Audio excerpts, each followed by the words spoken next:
And at this time, I would like to turn this webinar over to BACP Commissioner, Mr. Ken Meyer. Thank you, Stella. Good morning. My name is Ken Meyer, and I'm the Commissioner of the City of Chicago, Department of Business Affairs and Consumer Protection, also known as BACP. BACP's core mission is to support businesses and to protect consumers and workers to make Chicago vibrant and safe for all. This week is National Consumer Protection Week, sponsored by the Federal Trade Commission. This week helps increase knowledge and gives proper perspective about expectations for consumers. BACP is a proud partner, and during this week, BACP will be promoting the BACP Be Informed, Be Protected Consumer Protection Campaign, which provides Chicagoans with simplified tips and resources across a wide array of topics most relevant to consumers. Conducting webinars to provide in-depth information on various consumer protection topics. We'll be hosting webinars every day this week. Partnering with consumer advocacy groups to continue collaboration with organizations like the FTC and the Chicago Better Business Bureau to amplify the reach of educational materials and initiatives. Sharing consumer protection tips on our social media platforms, promoting the BACP Ride Smart Chicago campaign, which provides safety and consumer awareness information for passengers of taxicabs, ride hail, and other public passenger vehicles. Encouraging consumers to use the 311 system to report consumer fraud. Our consumer protection efforts go beyond the week. We protect consumers year-round, and you can learn more by visiting chicago.gov/consumer protection. Today's webinar is presented by the Chicago Better Business Bureau and the Federal Trade Commission. And with us today are our longtime partners, Steve Bernas, President and CEO of the Chicago Better Business Bureau, and William J. Hodor, Attorney, Federal Trade Commission here in the Midwest. Thank you for sharing insight and tactics and how consumers can be knowledgeable and prepare of scams and fraud. Please enjoy the presentation.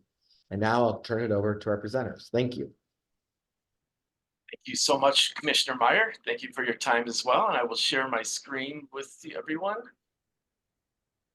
Grab that.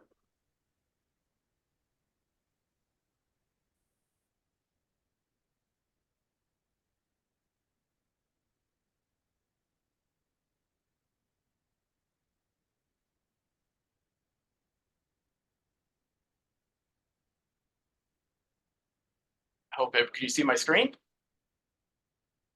We can, Steve. Great. Thank you so much for having us today, Commissioner Meyer. And we're greatly honored to partner with the Federal Trade Commission and City of Chicago as well in this endeavor.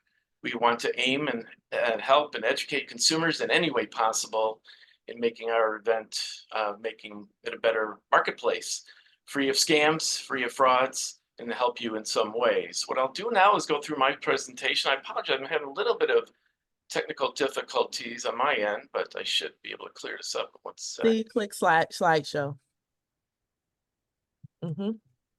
It's not changing for some reason. Could you do this? Is it advancing for you at least? Do you see it advancing? Yes, it's advancing, Okay. but I want you to cover up the entire screen so we don't see your other slides. So we can focus on one slide. All right. There you go. So my name is Steve Bernas. Again, I'm the President and CEO of the Better Business Bureau. Been here a short time, 36 years with the Better Business Bureau, and honored to partner with you today. And there's my contact information if you should need it regarding this presentation. I always love to give a little bit of history of the Better Business Bureau.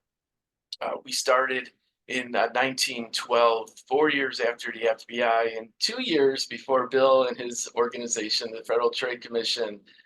We came around at a time when there was no protection for businesses in any way, shape, or form, and therefore the BBB started as a private nonprofit organization, really to help. Our vision is the ethical marketplace where buyers and sellers can trust and help each other.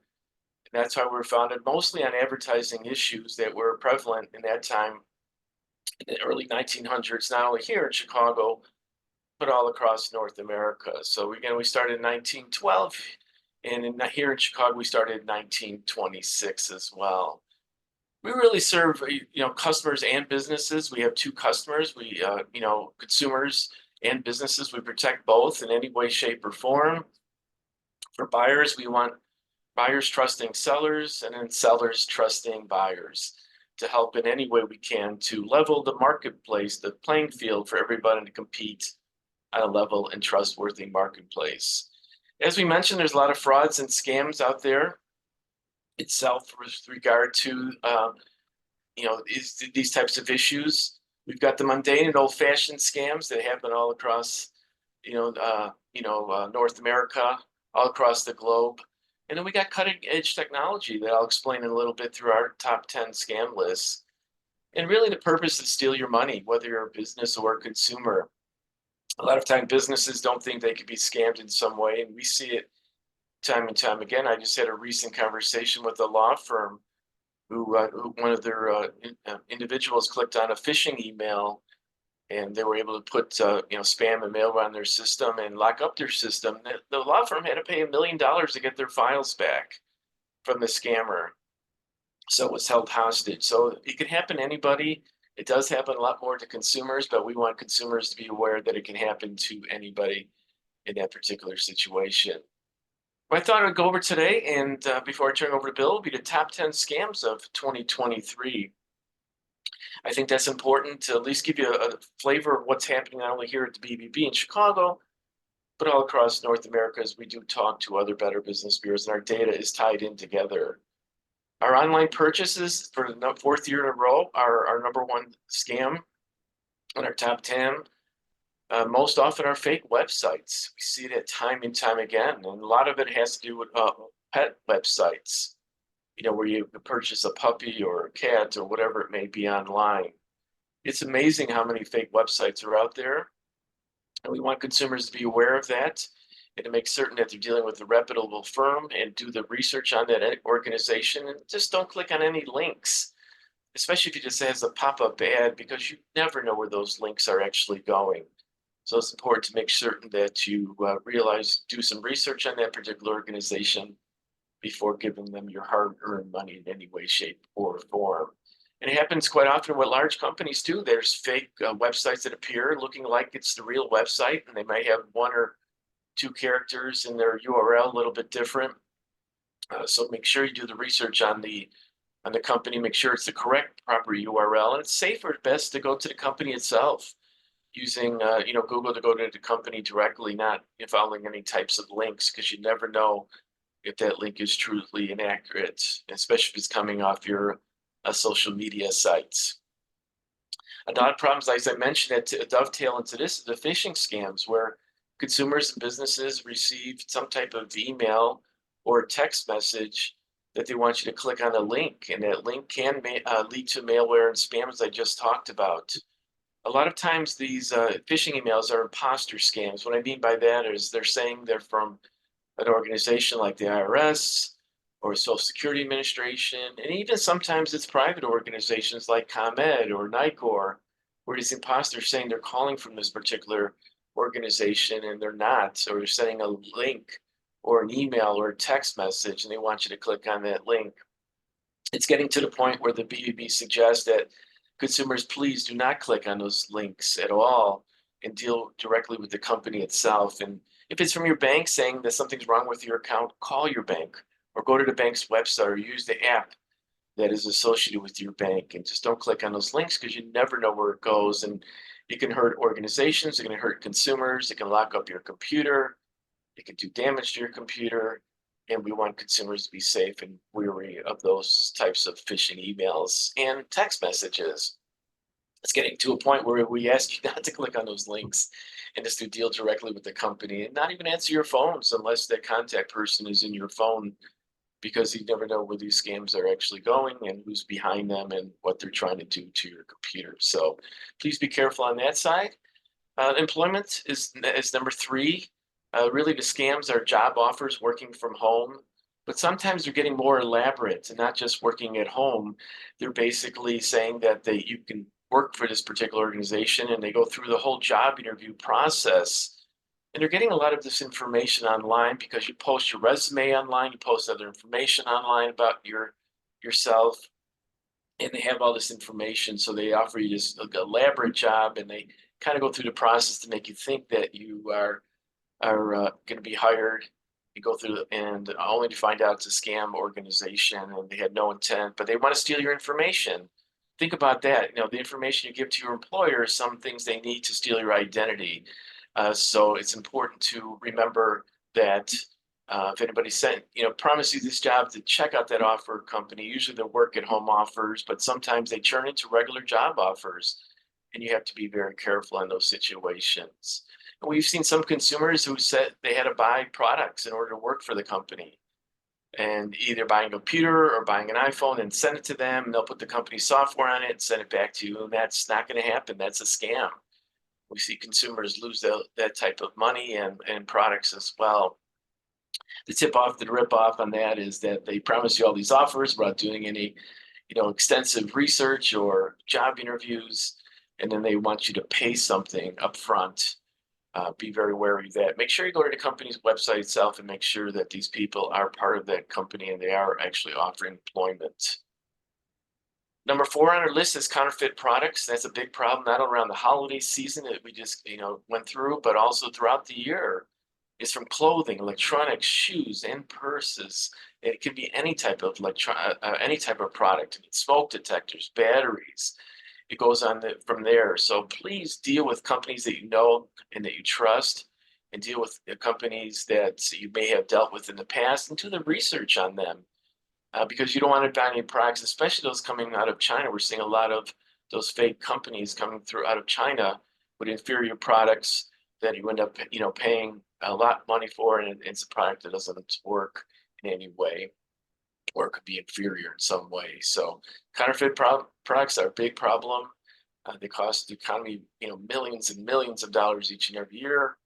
And we want consumers to stay away from them. Make sure you're dealing with a reputable organization. If the offer seems too good to be true, it usually is. One that always appears on our top 10 is home improvement scams. It's a perfect time now. We're entering the spring season. It's getting warmer out there. We want consumers to be aware of home improvement scams. They're always in our top 10 list, and I've been doing this, as I said, for a long time. And I assure you that there's a lot of scammers out there that are doing this continuously. And they basically could be storm chasers, where they go from neighborhood to neighborhood, or just bad business as well, or door-to-door contractors. I'm not saying all door-to-door contractors are bad, but you still have to do the research on them. You never let somebody into your house as you first meet them, or if they're coming knocking at your door, because you got to do the research on them. And you always want to get a 2 or 3 bids on a home improvement. So you're not going to deal with the first person that knocks at your door. Especially after storms, some experienced storms last night, pretty severe, did some damage to homes and trees. Is to make sure, be careful of storm chasers, people that go from neighborhood to neighborhood in terms of going after people who are looking for home improvement type of work. Do the research on them. Again, doing the research is so important, and make sure that you pay down a third in middle, a third in beginning, third in middle, and third at the end, and not everything up front as well. And be careful, because they could be out of town, individuals posing as people that are located in our town. So be very careful on that. Do the research with the city, Federal Trade Commission. They all have tips on our websites to help you through this particular type of scam. Health, Medicare, Medicaid. Again, these are imposters. These are not coming from Medicare or Medicaid. They are kind of emails saying that you got to update your account, or we can help you in some way in getting you more benefits. Be careful of these companies, because some are legitimate and some are not. And some are really just trying to steal your identity, your social security number, in terms of that. So Medicare, Medicaid, just deal with them directly. Go to their website directly.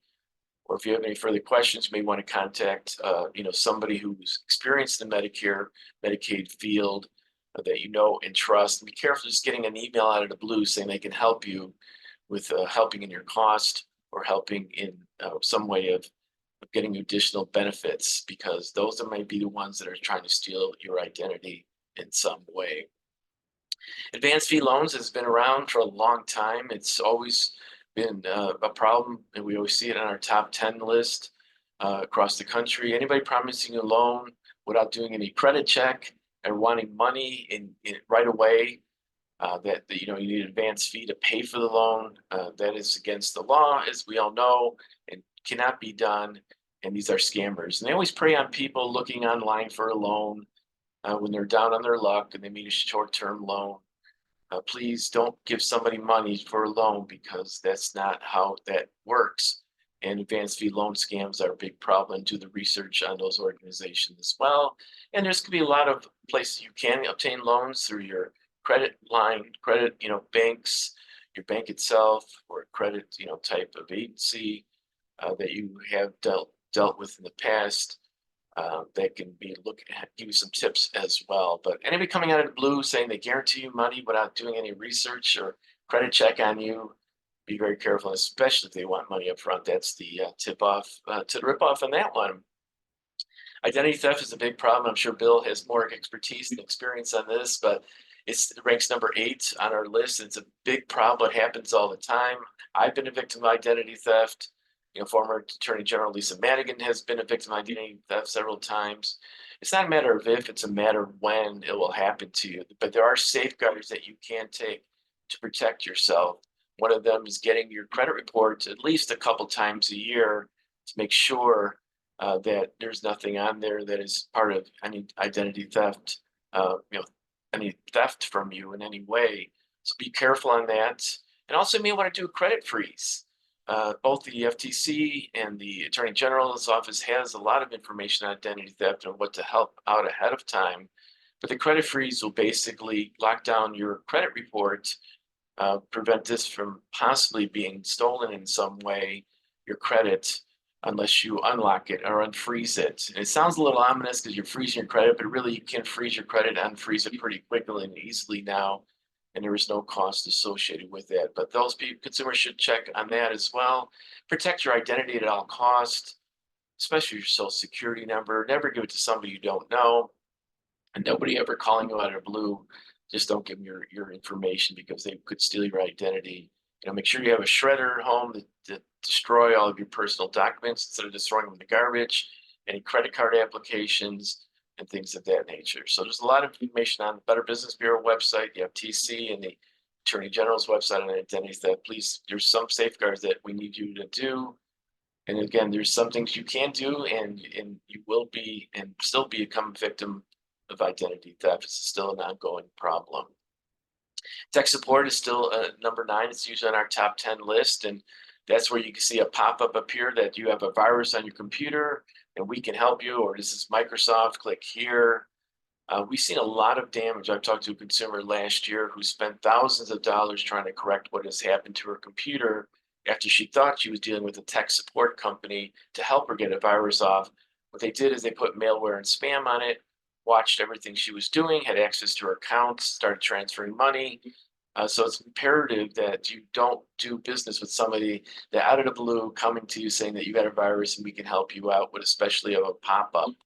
Do the research on those organizations. There's a lot of great companies out there that tech support, but they usually, you contact them, they usually don't call you out of the blue and saying that, you know, your computer has a virus on it and we're here to help you, click here. That's usually what we call the tip off to rip off on that. And that's a lot of times problems happen is that they have access to your computer then, because you're giving them access, and they can start putting spam and malware, watching everything, and even accessing your camera and things of that nature. So be very careful, any tech support people that actually come out of the blue or saying they're from Microsoft, they can fix your computer. Debt collections, again, this is an expertise that Bill has more than I do, but anytime we see a lot of debt collection scams where people get emails saying that you owe a debt. You know, one thing you should do is get a copy of what you owe from them. If they don't send it to you, then that's a bigger problem as well. But a lot of times people just pay. They get a notice saying, you know, we got a debt owed by you and you got to pay within 30 days. You get arrested, you go to jail, whatever it may be. So we do see a problem with debt collection, fake companies, imposter companies, not the true debt collectors.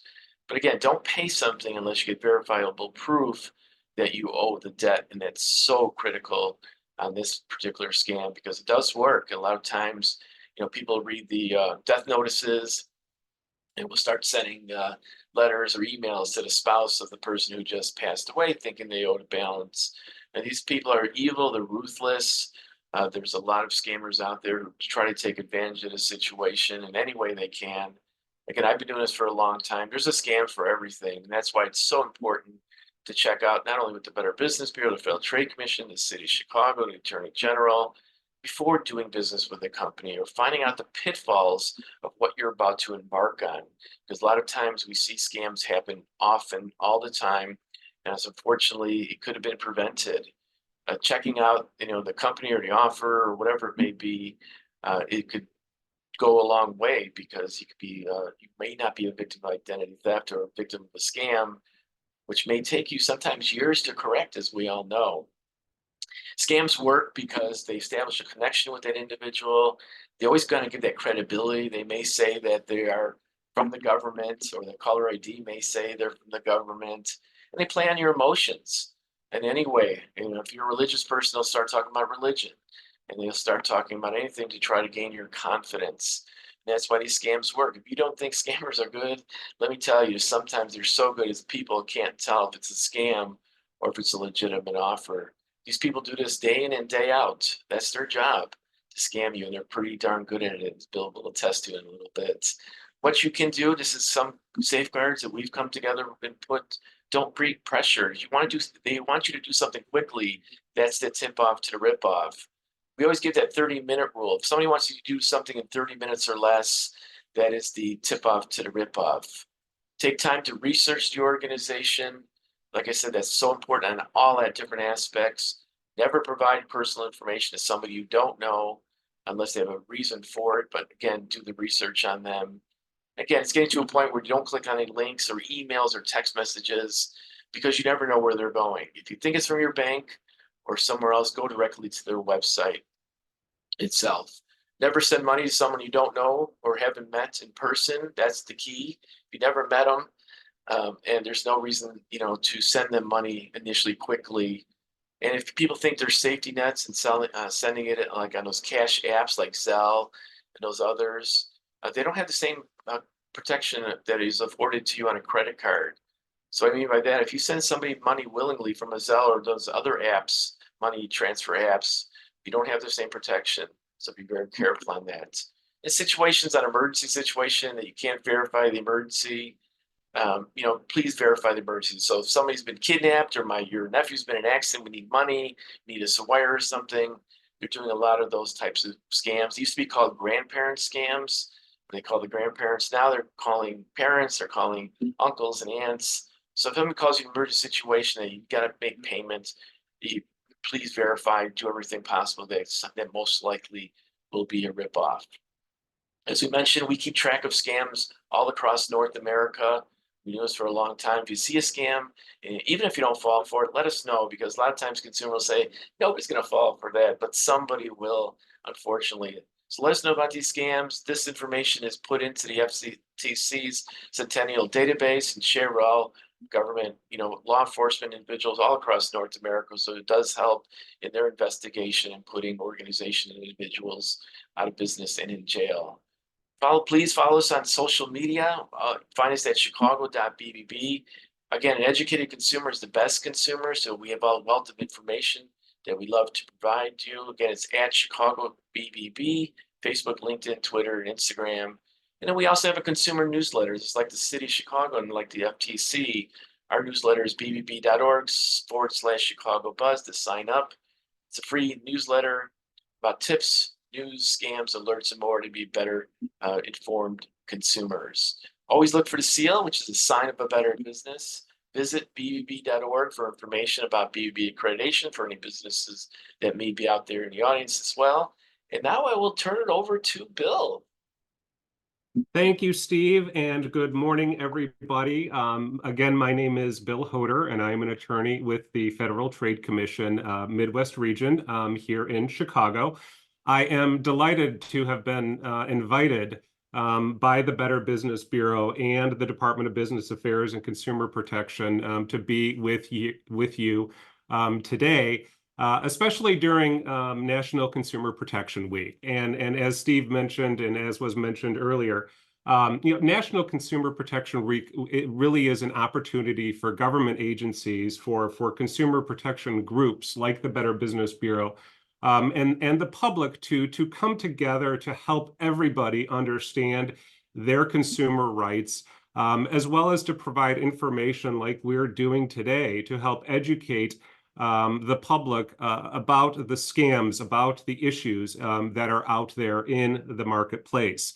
And so it is especially timely that we're here talking with you now about these trends, these top 10 scams that we're seeing. Because as Steve can attest, the scams that we're seeing today are vastly different from what we saw 10 years ago. There are always going to be the types of scams that will always be around and always remain. But they do change. And as Steve mentioned earlier too, some of these scams, you're going to have your old traditional scams, and then you're going to have very sophisticated scams. These scams that are out there are getting more and more sophisticated, and especially as artificial intelligence is getting better and better, we're seeing more issues with that just make scams a little bit more difficult to spot. But what we're trying to do here is provide information and tools and resources for you so that we can help better inform you about what's out there, so that hopefully having this information will help to prevent you from falling victim to a scam. But if you do fall victim to a scam, and there is no shame in falling victim to a scam, as Steve said, these are professionals that are doing this. This is what they do day in and day out. And I have been with the Federal Trade Commission for 24 years, and let me tell you, I even have difficulty sometimes spotting these scams. They are that good. I have to step back. I have to look and think, wait a minute, is this for real or is this a scam? So that just goes to show you how sophisticated these can be.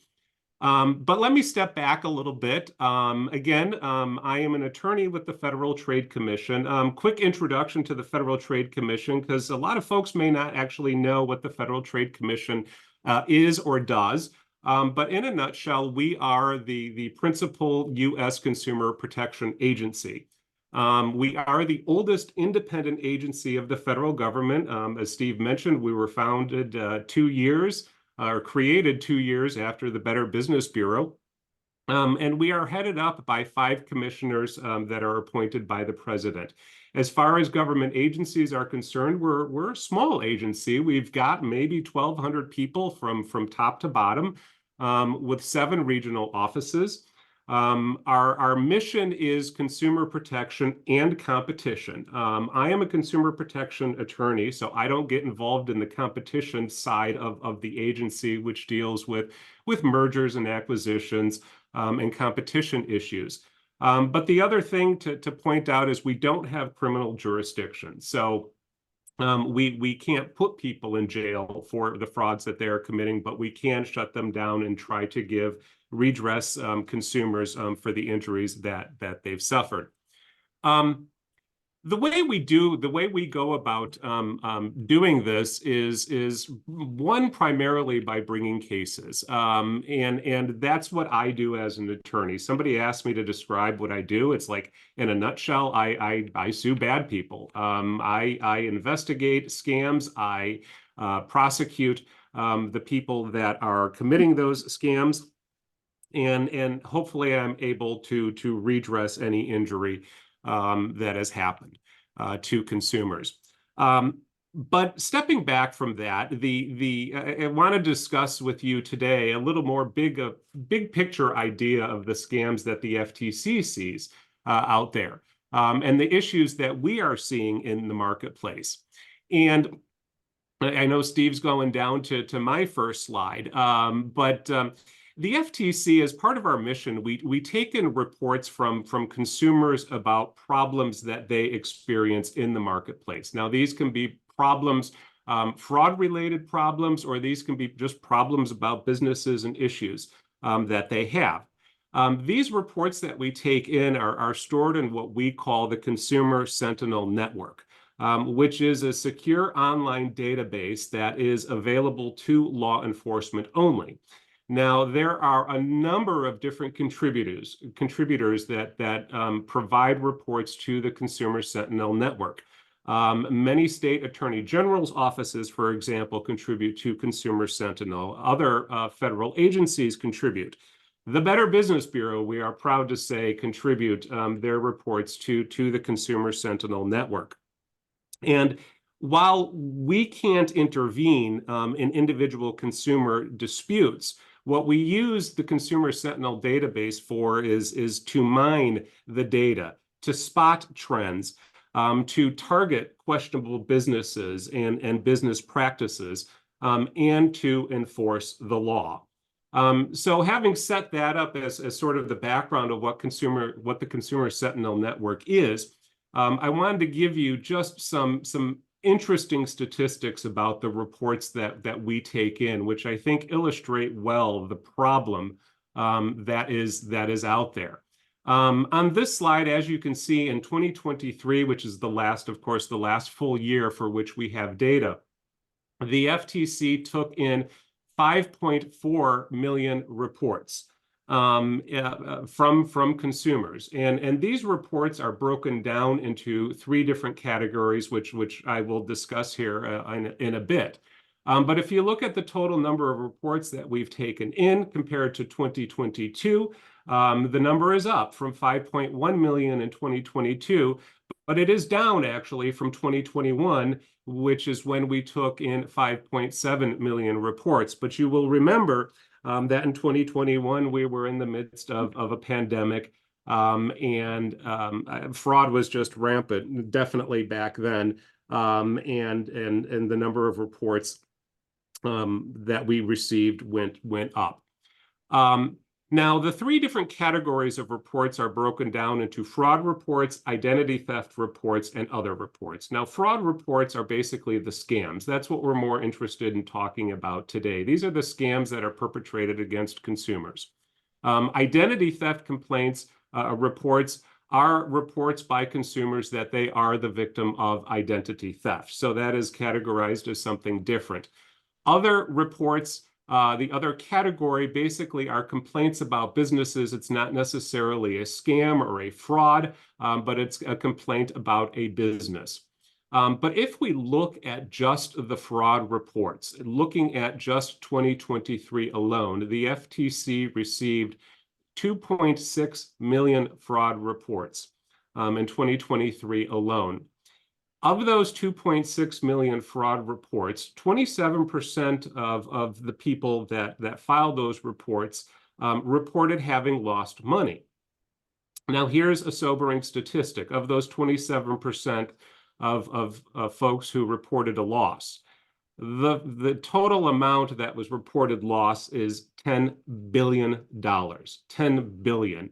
That is just a staggering amount of money that consumers report having lost to fraud. If we look at the statistic for 2022, the amount that people actually report having lost to fraud has increased. It went from 8.8 billion to 10 billion. And in 2023, the median loss that people reported having lost is $500. So it's a significant amount of money that people are reporting losing to money. Steve, if we could have the next slide. Here are a few other interesting statistics that you may not normally think of when it comes to fraud. But what the data shows us is that younger people actually report losing money to fraud more often than older people. And I think Steve will attest, and I think the Better Business Bureau did a study a couple of years ago showing that, yes, younger people report losing money to fraud more often than older people. But what the statistics show is that when somebody that's in the age bracket of 70 plus had a loss, when they actually did have a loss, that loss was significantly higher than other age groups. So the graphic on the right shows the median loss for different age groups. For age 20 to 29, for that age bracket, the median loss was $480. If you jump to the age bracket of 70 to 79, the median loss is $803. 80 plus age bracket, it jumps all the way up to $1,450 as just the median loss that people are reporting. Also on here, Steve talked a little bit about imposter scams, and I'll talk a little bit more about those. But when it comes to imposter scams, which you'll see is a big problem, 1 in 5 people lost money to an imposter scam. And people who reported losing money to an imposter scam reported having lost over $2.6 billion to those imposter scams. And we'll talk a little bit more about what an imposter scam is. But for this year, for 2023, identity theft reports, if we look at just identity theft reports, which I hate to say, but I could have a full day's discussion with everybody on just identity theft and the issues that go along with identity theft. It continues to be a very big problem. But what we have seen when it comes to identity theft reports, there's been a huge jump in identity theft when it comes to government benefits applied for or received. So this could be Medicare, Medicaid, it could be welfare, it could be other forms of assistance. A huge jump in identity theft occurring to apply for those types of aid. There's been a decrease in identity theft when it comes to medical services, which is kind of interesting. And what that tracks basically is somebody using another person's identity to get medical care. Those types of identity theft reports have actually gone down. Steve, if we could have the next slide. When it comes to fraud reports, again, I just kind of want to give you a overview of what the data shows us. And I think it's kind of interesting here to see in terms of how fraud reports break down with payment method and contact method. So when consumers report a loss, when they report a fraud and a loss, for those that have actually reported a payment method, how did the scammer get money from the consumer? The statistics tend to be consistent across the years. The top 3 ways that scammers actually get money from consumers are first with credit cards. That makes sense. Second, with debit cards, that follows with credit cards. But the third, which is increasing as a payment method, would be a payment app or a service. So this could be a Zelle, for example, or a Venmo or something to that effect. That is now starting to creep up there. And again, these are just from how consumers reported how they actually lost money to a fraud. So if you look I'm just looking at under the payment method, if you look at the method, you can see credit, debit card, and payment app or service at the top 3. But in the right column under payment method, that actually shows the losses that people have reported by payment method. And there it kind of shifts, and it's kind of interesting to see because the largest losses were actually reported when the payment method was a bank transfer or payment. So this is basically just a wire transfer. And then coming in second for the largest losses having been reported, that would be cryptocurrency, which, up until a few years ago, really didn't exist. So what does the data show us of how people are being contacted and how is fraud occurring? What is the most popular contact methods? And here, The contact method, the top three are email, which again, I think makes sense, followed by a phone call. It used to be phone calls were much more popular. Obviously, email now is a very popular method. And as Steve said, coming in third is text. So email and text, electronic ways are round out the top three ways that scammers contact consumers. And again, this is just data for 2023, but this is a fairly consistent pattern over the last couple few years. But again, vastly different from what I used to see, 15, 20 years ago, when text was not nearly as popular of a form of communication. But of the contact methods that have been reported, and here too we break down the data, more losses were reported when the contact methods were by social media. So if somebody reaches out to you by social media, more people lost more money through that contact method than any other method. The coming in at number two for the amount of money that was lost, that was through online ads or pop-ups appearing on your computer. And pop-ups, as Steve alluded to, those are very popular when it comes to tech support. Scams, you've probably all have experienced. You're on the internet browsing, and all of a sudden you get a warning that your computer is infected with a virus or something's wrong with it. You need to call this number or contact or click this link. That is a very typical pop-up type of message that we see.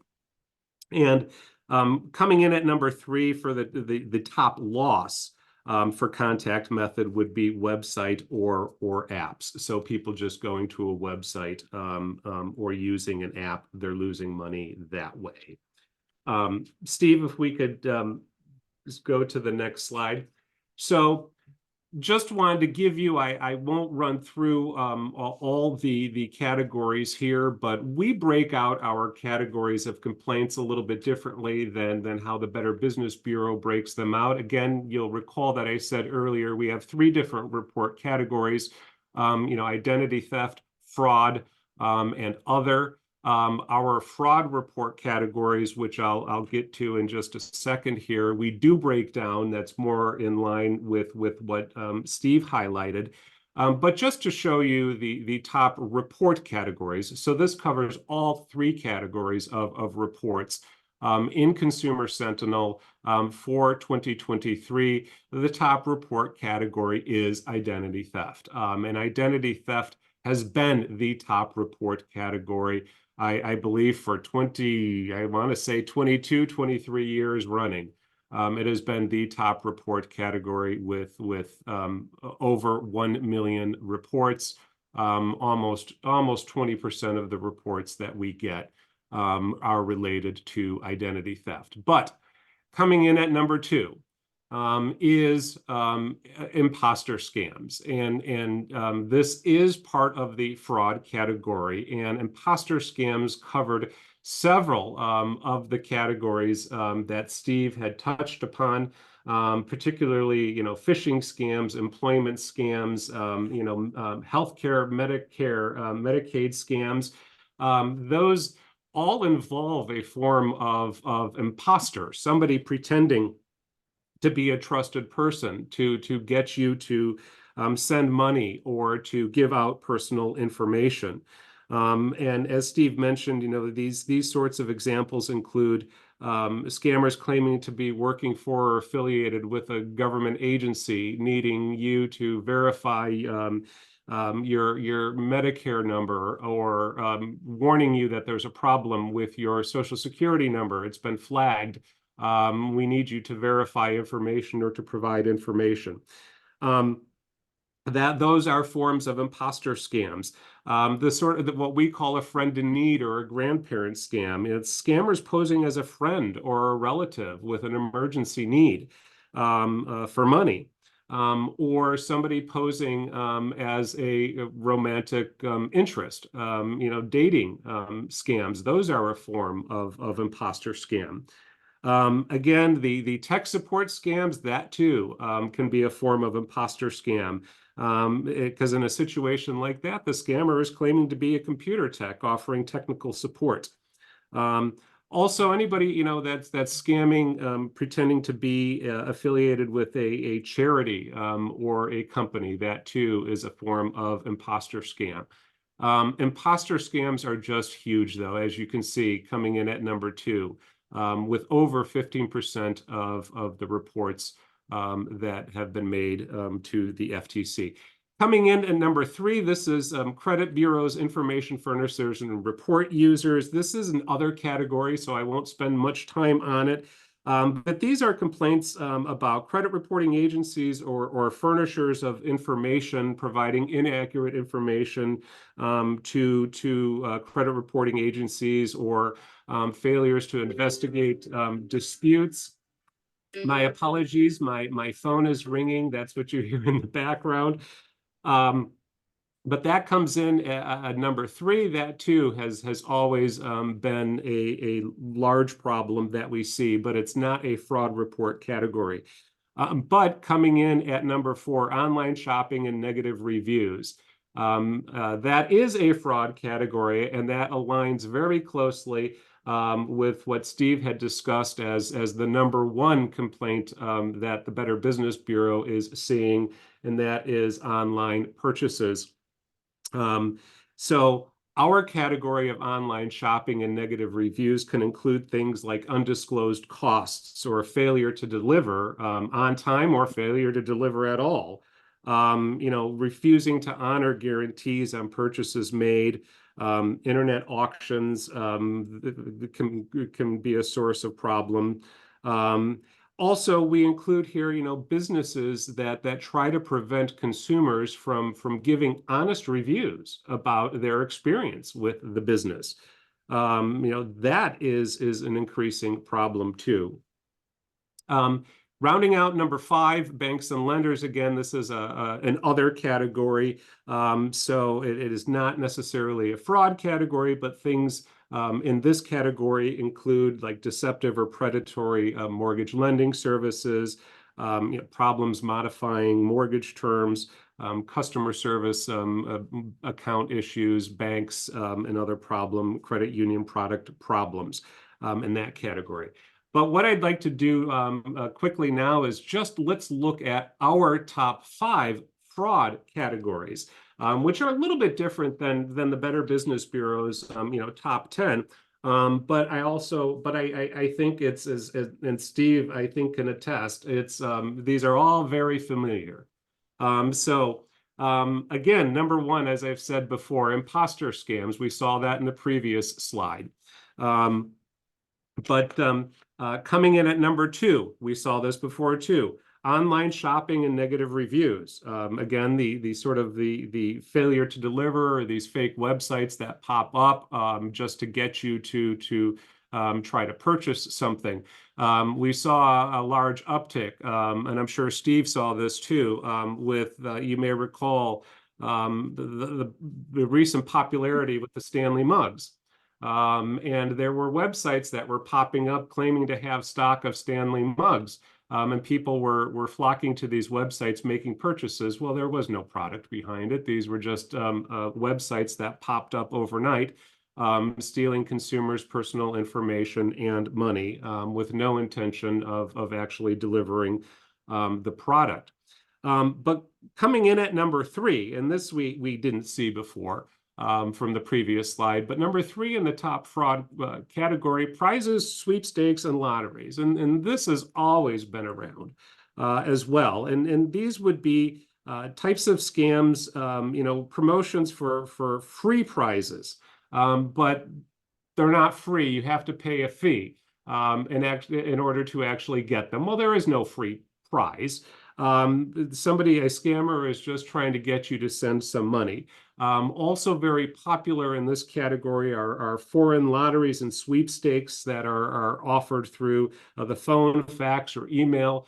Guarantees that you've won the Canadian lottery or some foreign lottery. You just need to pay a processing fee to claim your prize, or you have to pay a tax in order for the prize to be delivered. You've not won anything, I can assure you.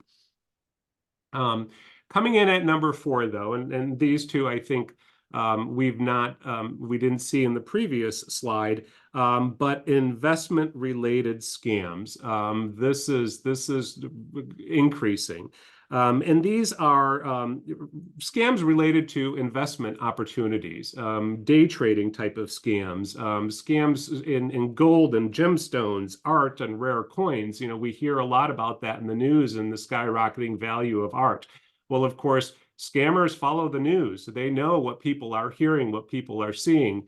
And so they try to take advantage of consumers by following what's popular in the news. And so that's why investment-related scams comes in at number 4. And last, in our top 5 at least, business and job opportunities, which I think aligns very well with what Steve was talking about with employment scams. And these can be, you know, franchise opportunities or business opportunities, start new businesses, work at home scams. Envelope stuffing used to be a very large part of this, where you got paid to stuff envelopes. And multi-level marketing schemes also fall into this. So a little bit different of what we see on a more national level than the top 10 that Steve mentioned, but still very much in the realm of those scams. Steve, if we could go to the next slide, I'm gonna wrap it up here a little bit quickly here, so we do also have time for questions. And Steve, if you've got further advice or things you'd like to add, certainly happy to chat. But when it comes to our Consumer Sentinel data, we do break it down by state as well. So I just wanted to give you a quick overview of what we're seeing in Illinois. And Illinois, I think, it's about average with what we're seeing compared to other states. When it comes to fraud and other reports, we rank 14th. I mean, so we are in, you know, the upper category in terms of the number of fraud reports that are coming in.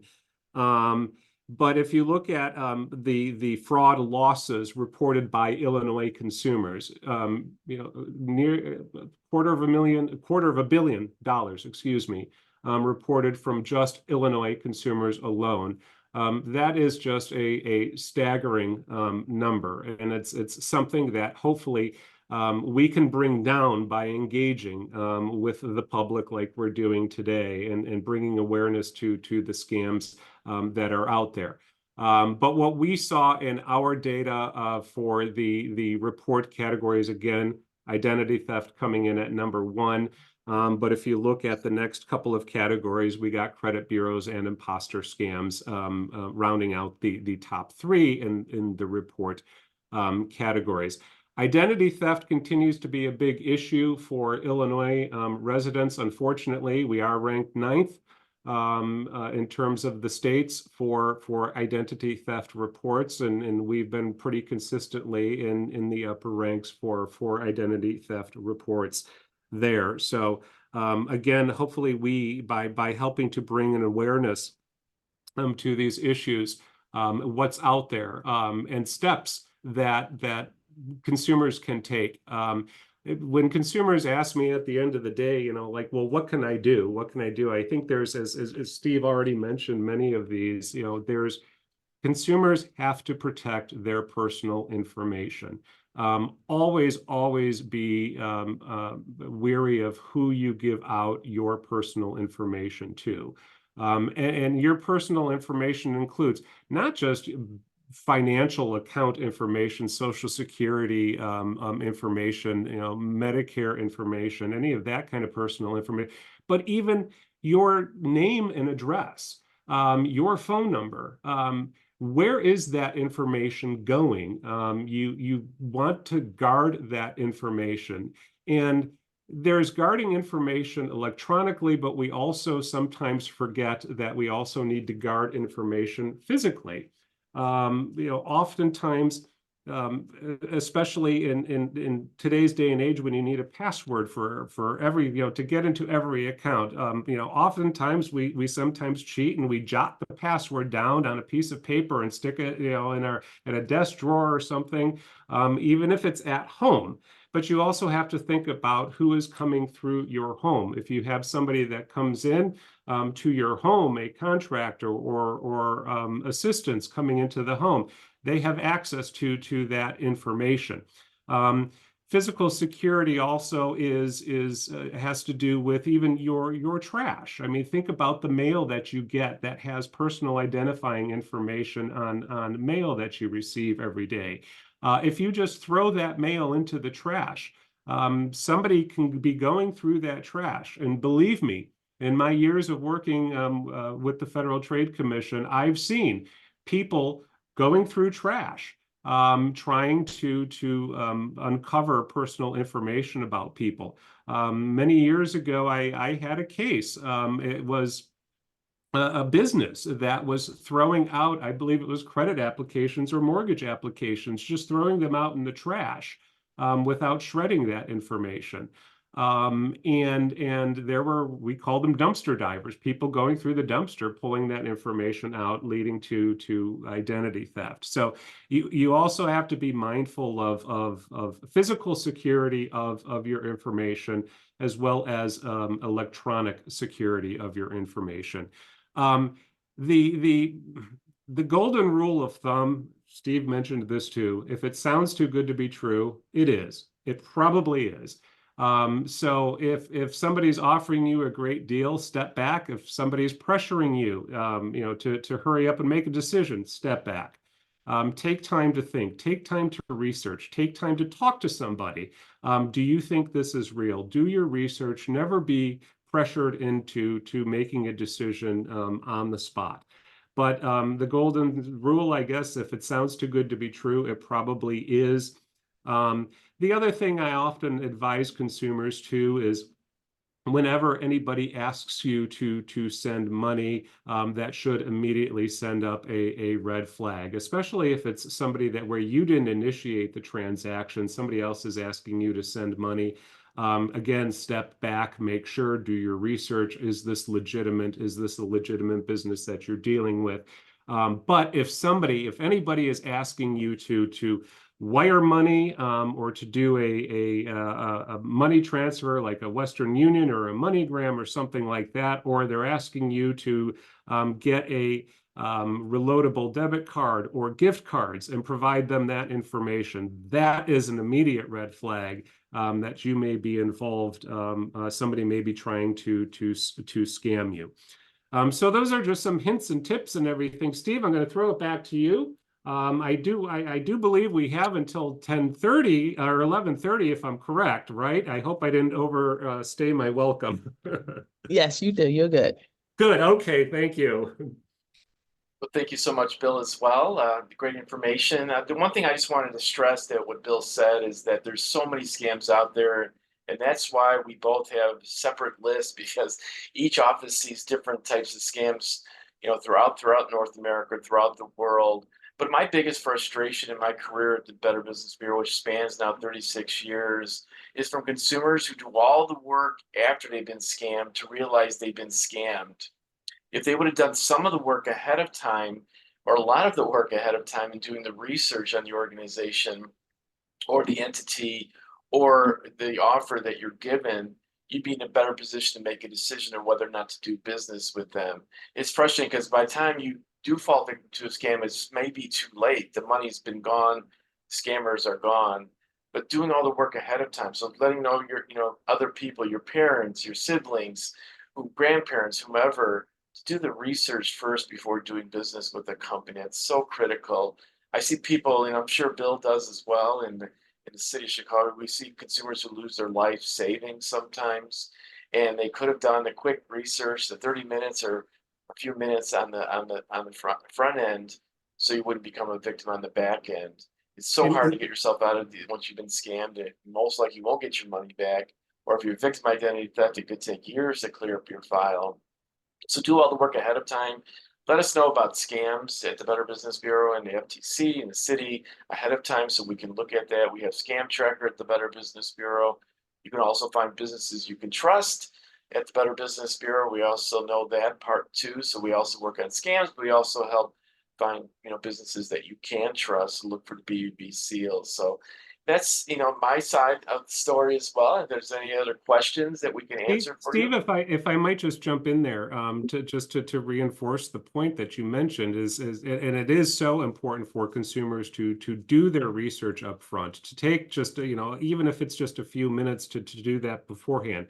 But that is exactly what scam artists don't want you to do. And they know that consumers, if they're pressured, they're not going to stop and take that time to do it. So scam artists, again, they're professionals at doing this. So they try to ensure that you don't take that step back, take that time to do your research. So they know that. But this is where consumers especially need to be vigilant and just say, you know what, wait, let me just step back. Take that 30 minutes, take that whatever it's going to take to do the research. And hopefully you can get verify whether this is legitimate or not by taking just those few minutes to do that legwork ahead of time. But again, scam artists know that, and they're good, and they try to exploit that. They also definitely try to exploit human emotion. One of the scams that Steve mentioned with the puppy scams, we call them puppy scams, where there's dogs or cats or animals for sale on the internet. There are a lot of scam websites out there that are promoting this. They're tugging at emotion. They want to create a bond and hope that consumers will purchase with emotion rather than stepping back to make sure that they're dealing with a legitimate website or a legitimate seller of animals. And it's not just with animals. There are other ways that scam artists try to take advantage of human emotion. But sometimes we just got to step back, do our research, and find out, hopefully, whether we're dealing with something legitimate here or not. And if you do have a valid complaint, to come forward with the complaint. The squeaky wheel always gets the oil. Yep. A lot of times companies scammers get away with it because nobody complains and we don't know about them. So all three organizations do take complaints. The Federal Trade Commission, the City of Chicago, and the Better Business Bureau will try to help in any way we possibly can. And we offer binding arbitration to assist consumers as well if need be, if both parties agree. So there is a forum to complain, but please do the research ahead of time, as Bill mentioned, because you can be less likely to become a victim if you're an educated consumer on what to look out for and what not to sign and what not to do. So all of our information is all on our websites, and we want to help you ahead of time because sometimes it's too late when you've been victimized. And I also want to stress the importance of complaining. Certainly, we use the complaints that we receive we mine the data, we do targeting with the information that we receive. And although we can't arbitrate, we can't intervene in individual disputes, we use this data to spot the trends that are occurring. Certainly what I'm doing today is different from what I was doing 5-10 years ago. And that is guided by what consumers are telling us are the problems that are occurring in the marketplace. But if consumers don't complain, we don't know that. We just won't know that. So your complaints are very important to my job, to our law enforcement efforts. And so we definitely encourage folks to complain whenever they spot an issue in the marketplace. That's a good point, Bill, as well. And as the technology advances, I've been doing this for a long time and things change. What happened last week is different this week. We're concerned, at least the Better Business Bureau is concerned, as Bill mentioned a little bit, artificial intelligence and where it's going. It doesn't take them long to steal your voice off maybe a video on your social media sites. Maybe 4 to 6 seconds of stealing your voice. They can kind of mimic your voice and trying to steal money from somebody else or use it against you in some way. So it's that artificial intelligence is a new world, and we all want to get involved as much as possible. So try to read up on it and get familiar with these types of scams that are happening, artificial intelligence, and try to stay away from them as much as possible. But there's so many new scams that come out there, and that's why you got to get on our news release our mailing list on all of our agencies to be upfront and to educate yourself on what to look out for, because things rapidly change. What happened last week can make a big change this week. But there's a lot of old scams that we talked about, like the advance fee loan scams have been around forever, but there's some new ones that are appearing. And always remember, there's a scam for everything. And I think consumers need to know that and do the research ahead of time so you're not a victim of a scam. And please tell your relatives, your grandparents, everybody that there's a lot of places you can do the research ahead of time before falling victim to it. And any type of unconventional payment methods, as Bill said, is a tip off to the rip off. So nobody's going to ask you to pay in gift cards or Bitcoins. They don't normally do that. Pay with your credit card as your safest protection, even over your debit card. Yes, your debit card does have similar protections, but when a bank's investigating your debit card, they put a hold on your account, and therefore you don't have access to your money until the investigation is done. So it's always safer to use a credit card. Any unconventional payment methods is not a good thing to do. And while the scams are definitely evolving, and there's more and more sophisticated stuff coming out there, there's always an underlying goal in any scam, and that's either to get your money or to get your information. So the tips that Steve went over on things that you can do apply for regardless of the type of scam that's there. So anytime somebody is pressuring you to make a decision on the spot, that is definitely a red flag. You need to take time to research the organization that you're dealing with. And as Steve also, as we keep saying, never provide your personal information. Don't click links and emails that you don't know or text messages.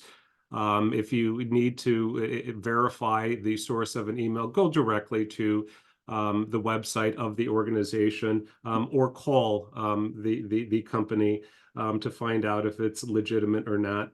And as Steve mentioned, never send money to somebody you don't know or you haven't met in person, especially if somebody calls you out of the blue or you get an unsolicited email asking for something. That definitely is a red flag. And again, don't send money for an emergency situation unless you can verify the emergency.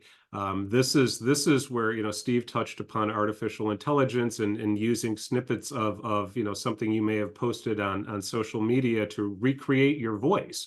The voice cloning is being used for friend in need type of scams to where somebody can call you up and mimic the voice of somebody close to you, and it is very difficult for you to be able to tell the difference.